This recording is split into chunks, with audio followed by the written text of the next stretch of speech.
Hi everyone. So till this particular point, we have covered concepts with respect to data sources. So which were the major important data sources with respect to big data. We covered structured data sources, the examples with respect to structured data sources.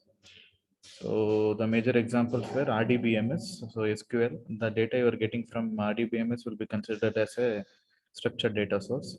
Then we covered semi-structured data sources.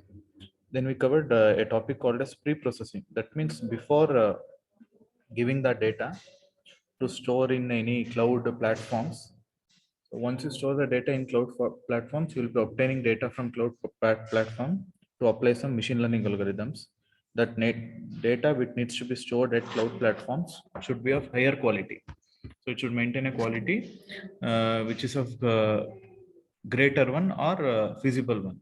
So that quality needs to be maintained. For that, we'll be applying some pre-processing techniques. So once we apply those pre-processing techniques, we can store those data into cloud. Then we can apply the machine learning algorithms in order to obtain the business knowledge. So using those business knowledge, the businesses can make as much profit as they need. So in this particular topic, the last subtopic is how you are going to export your data to cloud. So this particular diagram depicts how you can export the data to your cloud. As you can see here, initially, once the data is obtained from different data sources, you will be applying the pre-processing techniques. So this pre-processing makes sure that it enriches the data, it provides the data of higher quality. So once you get a data of higher quality, it will be stored in data store. So then you can apply data mining algorithms, or you can directly export it to cloud. If there are any data mining applications which needs to be solved, then you can apply data mining algorithms. Once data mining algorithm has been applied, then for that particular data, you can apply the machine learning algorithms. So there were many machine learning algorithms that is supervised as well as unsupervised. You can apply those machine learning algorithms. So once machine learning algorithms are applied on the data stored on cloud, then you will be getting some useful data. You can show that useful data in the form of reports, in the form of graphs. So you'll be visualizing the business knowledge. So once you visualize the business knowledge, the top individuals in any company will make use of that particular business knowledge, will make use of that particular reports. Then they will integrate that particular information with their enterprise server. So accordingly, they will make the changes in their coding or in their operations so that they can maximize their profit. So this is how the actual working takes place when you're exporting data to cloud. Initially, there will be some pre-processing techniques. Then the data will be stored at data store or at cloud. So if there are any data mining operation, data mining that needs to be applied, that will be performed. Finally, we'll be applying some machine learning algorithms such as neural networks, so SVM, naive Bayes, clustering, classification, decision trees. So once you apply those algorithms, you'll get some reports or visualized content. You can make use of those visualization content. You can integrate that with the server of the company. So it will make changes to the operations of that particular company. Then by making analysis to those particular results, you can make maximum profits. This is how you can export data to cloud. So next is the cloud was offering three major services. As you can see, the three major services offered by cloud was IaaS, PaaS, and SaaS. IaaS means infrastructure as a service. That means it was providing infrastructure for you to store some content, for you to utilize some server capability. Whereas platform as a service, it will provide a platform, but there you are going to host your application. There you are going to deploy your application. So you are using that particular platform in order to host or deploy your application. Whereas software is a service is where the cloud itself will provide a service. The cloud itself will provide a software. So your cloud was offering various services. So these are the list of services your cloud was accessing. All these services can be accessed through a cloud client. Which is the cloud client? Web browser or any SQL. So you're using this cloud services with the help of any SQL. So as you can see, these computers or web services, which are nothing but browsers. So these are going to interact with these cloud services. So export of data after pre-processing from machine and all. So you can export after pre-processing. You need to store the data in cloud. At that time, you can use infrastructure as a service to store all the data. As you can see, it has been stored in the data store and many databases. So you can use platform as a service. In such a case, your Amazon Web Services will provide the necessary platform for you to host your application. Or you can use software as a services, where readily available software on the go you can use on cloud. So SQL DB or your Google SQL. These are the softwares, Microsoft Polybase. These are the softwares which you can use from cloud on the go. So this is how you can use major services with respect to cloud. So in the first subtopic, we covered how you can transport data from your end to the cloud. So basically, there will be some pre-processing. Then, if it requires some data mining techniques, then that needs to be applied. Actually, data mining is nothing but it is a process where we'll be extracting and discovering some patterns. So if the data is given, you'll be extract and discover some patterns. Once those patterns has been discovered, then you can use the same patterns for your machine learning algorithms. From your machine learning algorithm, you'll obtain some reports in the form of visualized content that can be integrated with the company server. So it will make changes to its operation to get a suitable level of profits. So this is how the actual working takes place. So when you are using cloud, you can use different cloud services. So that you can use with the help of web browsers, computers. So these are the three types of services provided by your cloud. That is infrastructure as a service, platform as a service, and the last one is software as a service. So the next subtopic is how you can export data to AWS, that is Amazon Web Service and Rackspace Clouds. Are there any steps that needs to be followed in order to transport data, in order to store data in Amazon Web Services and Rackspace Cloud? Actually, there are some major steps that needs to be followed. How do the row in MySQL table transport to Amazon Web Service? How do the rows in MySQL table export to Rackspace? Actually, now we are storing the data in MySQL in the form of tables. So MySQL is nothing but you'll be creating a database. Each database can contain many number of tables. So you're going to link tables through some concept called as foreign key and primary key. So that table content needs to be transferred to Amazon Web Service or Rackspace Clouds. How that can be performed? So these are the steps which needs to be followed in order to transfer data from your MySQL database to Amazon Web Service. First, a process will pre-process the data from data rows and creates a CSV file. That means whatever the data that has been stored in MySQL, that needs to be pre-processed. Any noise needs to be removed. So it needs to be of higher quality. Once we obtain a data of higher quality, it will be converted into CSV format. CSV is nothing but comma separated value format. Every value will be separated by commas. Then we'll be creating an EC2 instance, provides a AWS data file. Then we'll create an object for the data which is in CSV file. So once an object, that is EC2 instance, is created, then that will be linked with the AWS server through a pipeline. So the CSV file exports to Amazon server, that is Amazon Web Services, using that pipeline. The CSV file then copies into a S3 bucket, which is nothing but the Amazon server.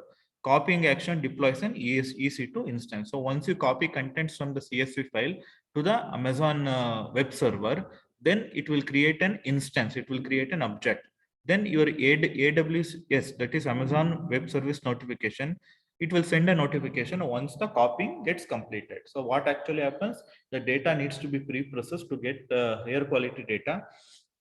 Then you are going to convert the data into CSV format. Then the copying takes place.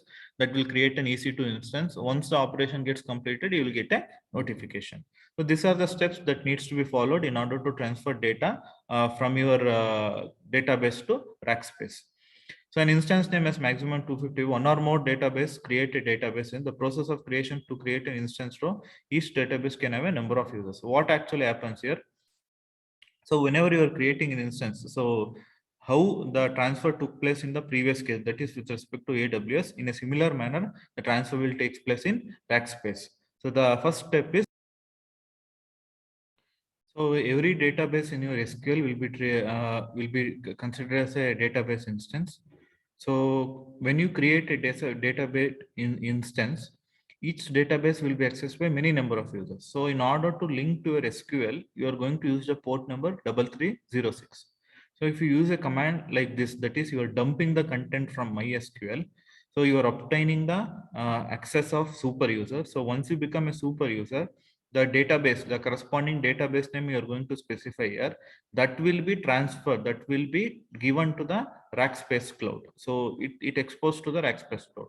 Suppose if your database is not present in the local server, if it is present in any remote place, then the command that you need to use to transfer to Rackspace code is like this one. So you're going to mention the host name also. That is where your database resides. Here, there is no need to mention the host name since the database resides in the same local server. So this is how you can transfer data from your SQL database to AWS as well as Rackspace clouds. So your Google Cloud, there's a cloud called as Google Cloud, which provides a service called as BigQuery. So what actually BigQuery does is that the main functions with respect to BigQuery cloud service, as you can see, the data store will first pre-process the data from machine. Whatever the data you're getting from machine or any data sources, that will be pre-processed. That is, any noise that will be removed. It will be made of higher quality. Once the pre-processing is complete, it transforms the data in table or partition scheme or supported. So it will transform the data to any suitable format, that is JSON format or comma separated value format, JavaScript object notation, comma separated value, or any other suitable format. So it will be in either compressed or uncompressed. So data then exports in compressed or uncompressed data format. So cloud service BigQuery consists of BigQuery tables. As you can see, these are the BigQuery cloud service. So this is the service provided by Google Cloud Platform. It provides a service called as BigQuery. So what it actually does, it consists of BigQuery tables, BigQuery data editor, BigQuery analytics users. BigQuery cloud expose data to a Google Cloud or Cloud Backup. As you can see, once it obtains data after this transformation, which is in compressed or uncompressed data, so then it stores the data in your Google Cloud. So this is actually the backup thing. So it is without any transformation, that will be stored in this backup. So once the transformation is done, so this is a service provided by your Google Cloud platform. Once all this transformation or any queries that needs to be applied on this particular data, then it will be stored at your Google Cloud. This is how you can store data at the Google Cloud format using a service called as BigQuery. So next we are going to cover. So those were the things you needed to remember with respect to topic 5. That is how you can store a data, how you can pre-process a data. So the data, what are the different data sources? So first we saw the different data sources, the quality, in order to maintain quality, what are all the pre-processing techniques you can employ with respect to data. Lastly, we saw how we can store the data at different services. So first we saw how we can store at a normal cloud. Then later on we saw we can store what are all the service provided by cloud. Then we saw how we can store at AWS as well as Rackspace cloud. Lastly, we saw how we can use the BigQuery service provided by Google Cloud Platform to store data at the Google Cloud. So the next topic we are going to discuss is data storage and analysis. As the name itself suggests, it indicates the various techniques or the various categories available in order to store your data, the various ways available to store your data, and how you can perform the necessary analysis. The following subsection describes data storage and analysis and comparison with big data management with traditional database management system. So we are going to compare how your big data management system will provide efficiency then compared to your traditional database management system. So data storage and management traditional system. So data store with structured or semi-structured data. Traditional system, usually your traditional system, it will use structured or semi-structured data. As you can see an example, these are the examples or sources of your structured data source. The data you are getting from your RDBMS. So what are all the content you are using in the business, such as registering a customer, taking an order, or generating some invoice.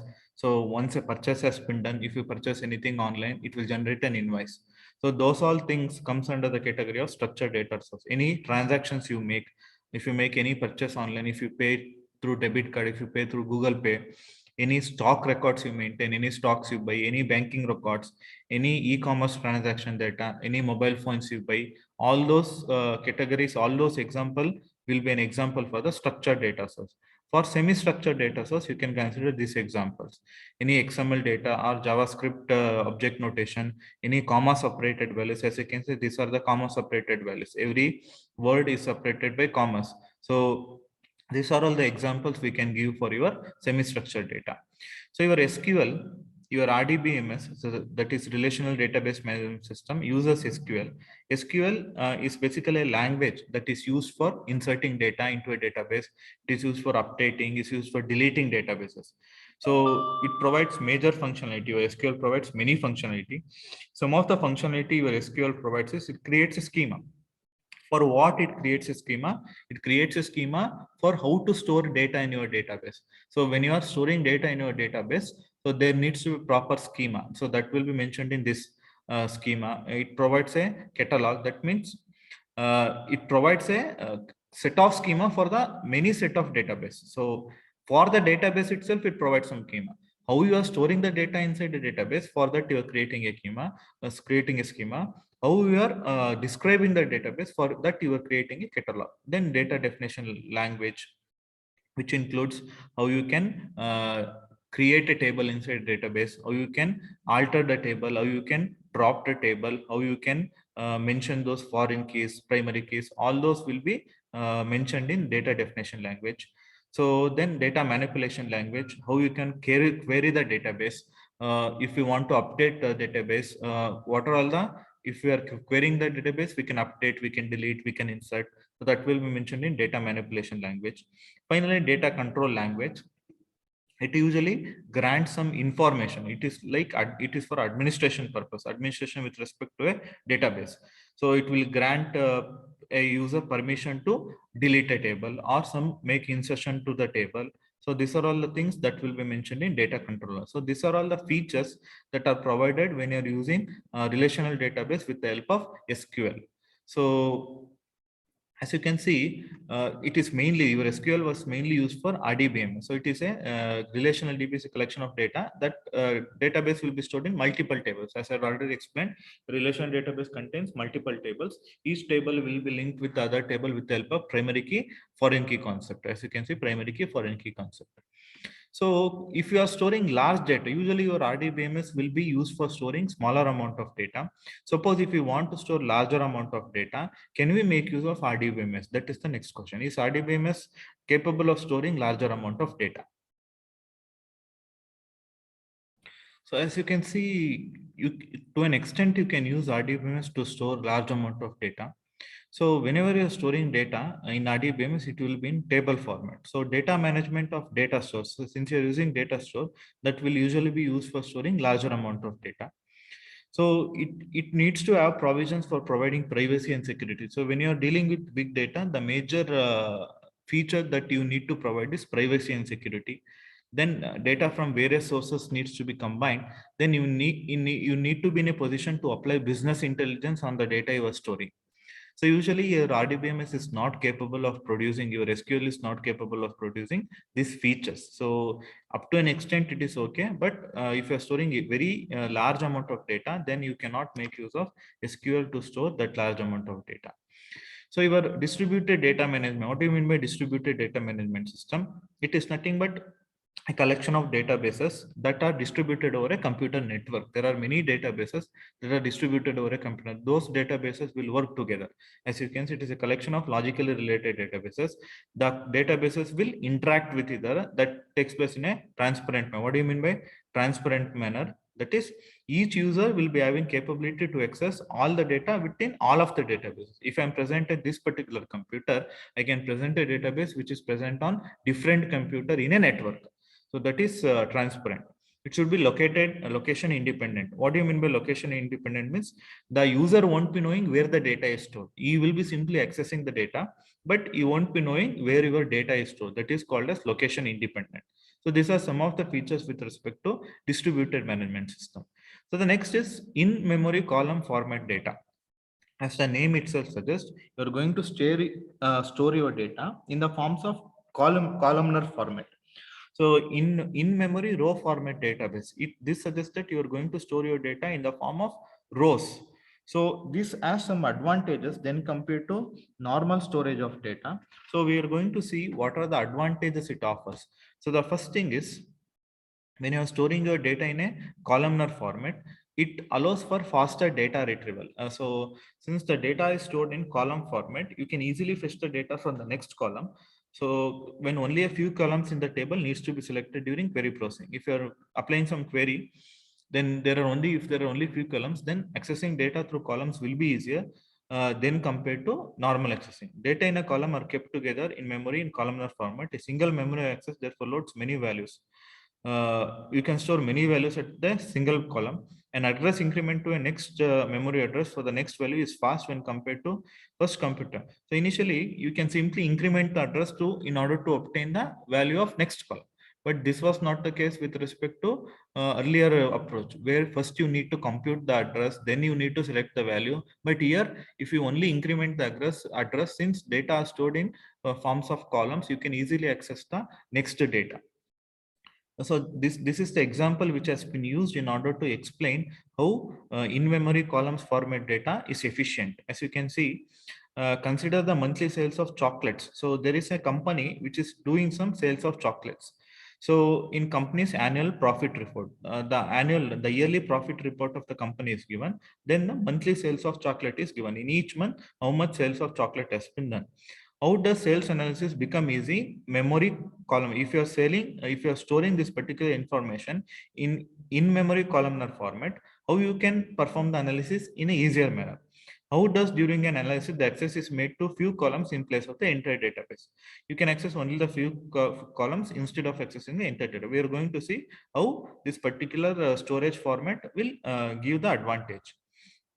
All the column values for several days is physically together and consecutive. All the column 2 are then physically next one. They are saying that all those data you are storing will be in a consecutive format. So the data stores for each record order in successive columns. So that the 100 entry at column 1 and 100 entry belong to the same record and same input accessible from a single row key. That is to mention that each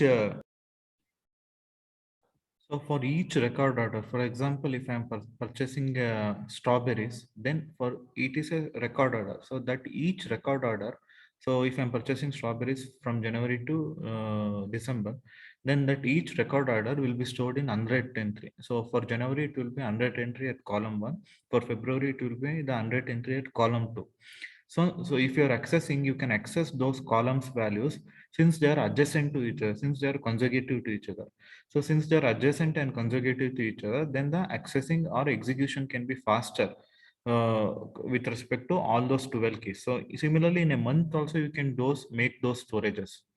So that's why in real-time processing, in real-time transactions, so as soon as you keep on entering the values, it will calculate the result. What are all the sales done in that particular month or that particular day? So once those analysis is done, analytics is done, then you can visualize that particular analyzed data. Once you make the visualizations, you can make sure where you are lagging so that you can improve your businesses. In a similar manner, if you are storing the data in row format, for example, a row format allows much faster data processing. Each row record has corresponding values in multiple columns. Every row record will have the corresponding values in multiple columns that store as consecutive memory address in row format. A specific day sales of 5 different chocolates. If there are 5 different chocolates which are sold at a corresponding day, then that will be stored from C to C place 5. C is the first column and C plus 5 is the fifth column. So each row record will give me the different flavors of chocolate sold at that particular day. Then also the accessing you can do is very fast. So that will be faster than compared to the earlier traditional approach. So the last way in which you can store your data is enterprise data store or data warehouse. So enterprise data store or data warehouse that we are going to see as the last topic. So your enterprise data store server is nothing but a company server. So this particular company server needs to integrate the data from various sources. So a company can receive the data from several distributed sources. The sources may not be at a single point. So it can be over a network at several different places. So all this data needs to be cleaned first. So needs to be pre-processed. Once the pre-processing is done, it needs to be integrated. So when you're integrating this data, you can use that particular data to obtain useful information. So this enterprise data integration, so once you integrate that data, you can perform the correct analytics, visualization, business intelligence. So heterogeneous system. So whenever you're performing integration, you need heterogeneous system because you will be dealing with data with different formats from different sources. So complex application. So it is an difficult task. So complex application integration means integration of heterogeneous application architecture. The data where from the architecture that you will be receiving, it will be of not homogeneous. They are different. So that data needs to be combined and it needs to be processed. Then it will be stored at the data warehouse. So these are the points you can follow while you are storing the data at your enterprise data source. Following are some standardized business process in the application integration architecture. So once you integrate, you are actually trying to enhance the existing system because from various sources, from various architecture, you are integrating the data. So you're enhancing your systems. So thereby the business insights or knowledge you will get from those integration will be very much higher. Then you should make sure that what all the data you are integrating, it should be of secure. It should be of single. It should provide a single meaning that is called as integrity. So based on this, you can develop new business services or new products. Based on the data you integrated, you can decide whether you can start new services or products. You can make collaboration with other companies if needed based on the data you have collected. You can enhance your enterprises. You can decide statement of account, whether properly integration has been done. That can be done. E-commerce, especially during e-commerce, so they can obtain the feedback from variety of sources. So once the feedback has been obtained, they can decide what to do with the current policy. So external customer services, they can decide how we can enhance their external customer services, how they can enhance the visualization part, how they can make sure they can project their products in a better manner, how they can analyze the data in a better format. So data center optimization, all the data collected from different sources can be optimized so that they can gain maximum amount of business knowledge. So these are the steps, these are the 1 to 5 steps that will be followed in data integration and management with big data for high performance computing using some local and cloud resources. As you can see, initially, the first step is there will be high volume data. You'll be using statement of account enabled data services. That means each the data you're getting from various sources, you'll maintain a statement of account for all those data sources. How much data is coming from which data sources, what type of data is coming from which data sources, that statement of account will be maintained. Then using this technique, you are going to perform the pre-processing. These are some of the pre-processing techniques that you can perform. Once the pre-processing is done, then you need to store that data. You need to manage that data. For that, what are all the techniques you can use? Whether you can use SQL in a similar manner that you'll be using in RDBMS, or you can use any MongoDB for storing that data, for managing data. Once that is done, you're going to integrate all that data in the data warehouse. That is the enterprise server. In this enterprise server, we integrate all the data that will be stored at the data warehouse. Finally, we will be performing analysis and text analytics in order to obtain some useful information. These are the 5 steps that will take place in a enterprise data integration and management server in order to obtain the useful information. So far in this particular presentation, we covered many topics. The first topic we covered is how we can store data into cloud. So this was the diagram you need to write in exam, and what are all the different cloud services provided, how you can store data to data from MySQL to AWS as well as Express Cloud. So the service provided by Google Cloud Platform, which is called as BigQuery. Then next we saw what are all the different sources of structured data, sources of semi-structured data, what is SQL, what are all the different schema and languages used by SQL, whether you can store large data using RDBMS. Then we saw what is distributed data management system, data distributed over a network. Then we saw the advantages of in-memory column format data and in-memory row format data. Lastly, we saw the integration, how we can integrate data from different data sources and how that will play an useful role in order to enhance the business so that they can make maximum profit. In our next presentation, we shall try to see how we can store big data. So far, we covered how we can store data in traditional management system, data storage with traditional system. Next, we are going to see how we can store data in big data technology, that is NoSQL. We won't be using any SQL, that is the SQL is mainly used for RDBMS, only for storing smaller relational amount of data. If you want to store big data, then we cannot use SQL. We need to use NoSQL. That we are going to see in our next presentation session. So go through the entire presentation session, make a brief notes of what all I have explained. So we can cover the next topic, that is big data storage, in our next presentation session. Thank you.